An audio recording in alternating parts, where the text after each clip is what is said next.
रामलीला मैदान में किसान मजदूर महापंचायत में क्या हुआ, जानते हैं। दिल्ली के रामलीला मैदान में संयुक्त किसान मोर्चा और ट्रेड यूनियनों ने मिलकर गुरुवार को किसान मजदूर महापंचायत का आयोजन किया। किसान नेताओं ने एमएसपी की गारंटी कानून लाने की मांग की और हरियाणा पंजाब के शंभू और खनौरी बॉर्डर पर बैठे किसानों पर पुलिस की कार्रवाई की निंदा की। एसकेएम के नेता डॉक्टर दर्शन पाल ने कहा कि आगामी लोकसभा चुनाव में किसान बीजेपी नेताओं को गांवों में नहीं घुसने देंगे। भारतीय किसान यूनियन के नेता राकेश टिकैत ने कहा, इस महापंचायत से सरकार को संदेश मिल गया है कि किसान इकट्ठा हैं और भारत सरकार बातचीत का समाधान करे। यह आंदोलन खत्म नहीं होगा। जिस तरह उन्होंने बिहार को बर्बाद किया, वहां मंडियां खत्म कर दी, पूरे देश को बर्बाद करना चाहते हैं। 13 फरवरी को एसकेएम से अलग पंजाब की कुछ किसान यूनियनों ने दिल्ली चलो का आह्वान किया था, लेकिन सुरक्षा बलों ने हरियाणा पंजाब के शंभू बॉर्डर पर उन्हें रोक दिया। इन यूनियनों ने संयुक्त किसान मोर्चा बनाया है, तब से वो पंजाब की तरफ ही बैठे हुए हैं। इस दौरान पुलिस और किसान प्रदर्शनकारियों के बीच भिड़ंत के कारण कई लोग घायल हुए। इस दौरान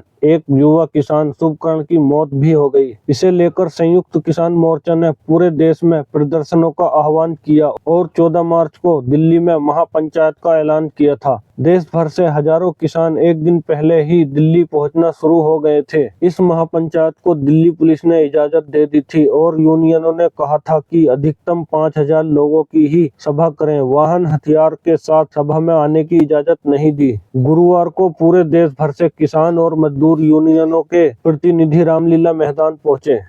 केजरीवाल बोले, पाकिस्तान बांग्लादेश से आए लोगों को नौकरी और घर कहां से देंगे। दिल्ली के सीएम अरविंद केजरीवाल ने गुरुवार को नागरिकता संशोधन कानून यानी सीएए को लेकर एक बार फिर मोदी सरकार को घेरा। केजरीवाल ने बुधवार को भी केंद्रीय गृह मंत्री अमित शाह से सीएए लागू किए जाने पर सवाल पूछे थे। वहीं गुरुवार को अमित शाह ने एएनआई को दिए गए इंटरव्यू में सीएए का बचाव किया था। उधर गुरुवार की सुबह केजरीवाल के घर के बाहर सीएए को लेकर उनके रुख के खिलाफ शरणार्थियों ने प्रदर्शन भी किया। केजरीवाल जी ने कहा। इन सब के बाद केजरीवाल ने गुरुवार दोपहर प्रेस कॉन्फ्रेंस की और बोले, मैंने गृह मंत्री की पूरी कॉन्फ्रेंस सुनी। उन्होंने मेरे सवाल का जवाब नहीं दिया, सिर्फ मुझे गालियां दी। मैं अहम नहीं हूँ, मेरा देश अहम है। केजरीवाल ने कहा, देश के युवाओं को नौकरी नहीं मिल रही और बाहर से लोगों को बसाना चाह रहे हो, उनके लिए नौकरी कहाँ से लाओगे। पाकिस्तान बांग्लादेश से लाकर लोगों को बसाना चाहते हो, उनके लिए घर संसाधन कहां से लाओगे। केजरीवाल जी ने कहा, सरकारी पैसा 140 करोड़ लोगों का पैसा है। पाकिस्तान बांग्लादेश के लोगों ने पैसा नहीं दिया। यहाँ का पैसा आप दूसरे देशों के लोगों पर खर्च करना चाहते हैं। केजरीवाल जी ने कहा, अगर आपको बाहर से लोगों को ही लाना है जो उद्योगपति देश छोड़कर चले गए, तो इन लोगों को वापस लाइए। ऐसे 11 लाख लोग देश छोड़कर चले गए, ये अमीर लोग हैं, आकर फैक्ट्री लगाएंगे तो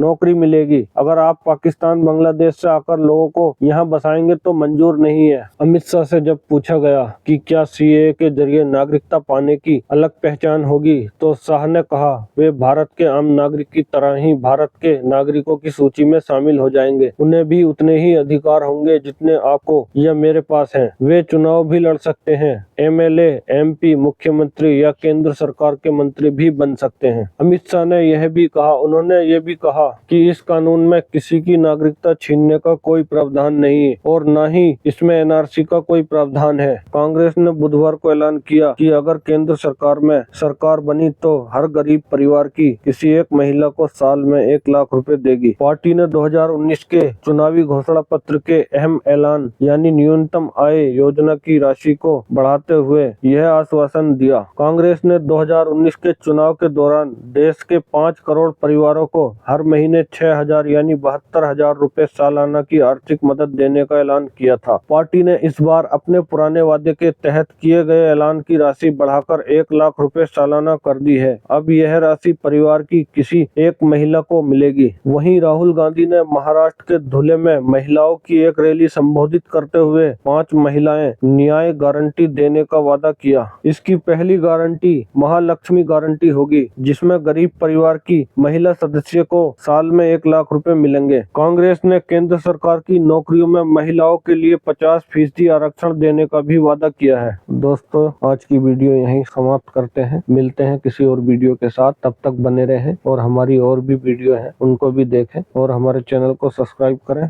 वीडियो को लाइक जरूर करें, कमेंट में अपनी राय जरूर दें।